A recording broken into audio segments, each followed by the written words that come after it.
The accused. The three boys took off running, dodging gravestones and tree trunks and low-hanging branches. "Did you get a look at him?" Herc asked, gasping for breath. Herc gasping for breath as he ran. He ran. Garrison shook his head. "He was moving too fast," Tom said. He spotted someone running behind a small stone building near the north gate. "There!" he shouted. "Go around the other side," Herc said. "We'll surround him." The boys split up and blocked off the building's corners. Tom headed right for the north gate.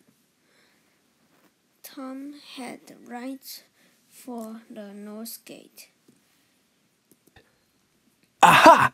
Tom said. "You're trapped." "Don't hurt me," the boy said. Tom, Herc, and Garrison stood around the younger boy. "It's just little Nelson," Herc said with a chuckle. "So what are you sneaking around for?" Garrison asked. Nelson twisted up his face and looked at the older boys.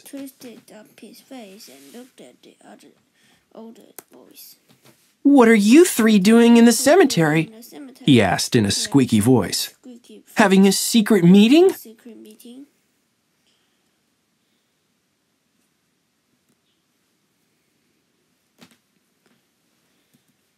"What?"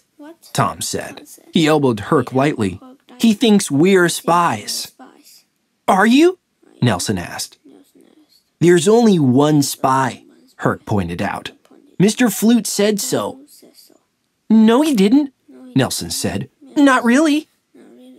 "Anyway, we've been in the orphanage for more than 10 years, Tom said. "Say, when did you come to the orphanage anyway?" Nelson shrugged. "I know," Garrison said. "He's only been here for 8 months. Right, Nelson?"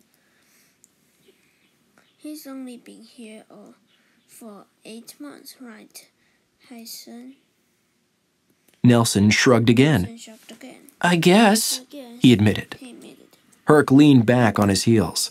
Then he took a couple of steps back. "It seems to me that if any of us is the spy, it's probably Nelson here," he said.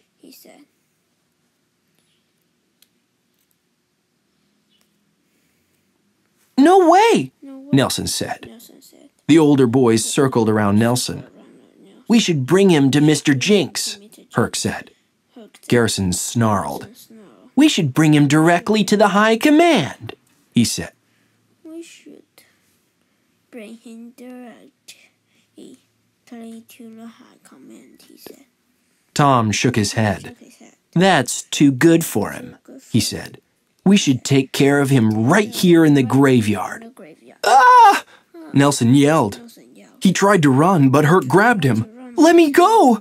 Nelson cried. Then Tom, Herc, and Garrison started laughing.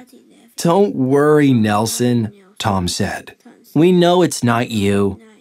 "Yeah," Herc said. He patted the younger boy on the back. "You got that cut on your finger in the kitchen last night, remember? We all saw your blood."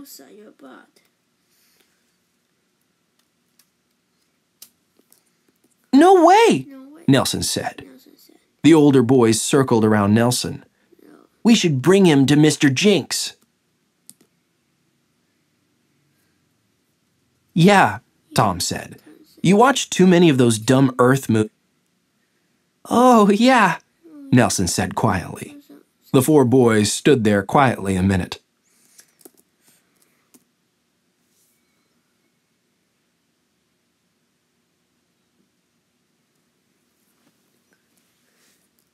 "Oh, yeah," Nelson said quietly. The 4 boys stood there quietly a minute. "Hey, I saw a movie once," Nelson said. "It was about a spy who didn't even know he was a spy." "What?" Tom asked, frowning. Nelson nodded. He bent down and picked up a little rock. Yep, he said. See, he was a good guy, but when the bad guys called him on the phone and said the right word, he would suddenly become a bad guy. What's your point? Garrison said. They called him a sleeper, Nelson said. So the spy could be me, or one of you, and we wouldn't even know. That's the stupidest thing I've ever heard. That is the stupidest thing I've ever heard, Herc said. Yeah, Tom said.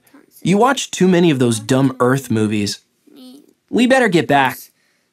Dumb Earth movies, Garrison said, or the rest of the orphans will think we're the spies. Nelson jogged off toward the gate. The three older boys found their bikes and started for home.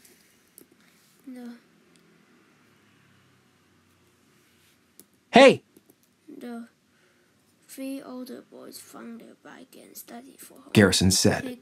He pedaled harder until he was in front of the other two. Let's race back! Garrison sped along the cemetery path toward the exit. I'll beat you both! Tom shouted gleefully as he skidded into the street. Look out! Herc called, but it was too late. Tom was moving too fast, and so was the little black sports car that zoomed past the cemetery. It slammed into Tom's bike and sent him flying onto the sidewalk.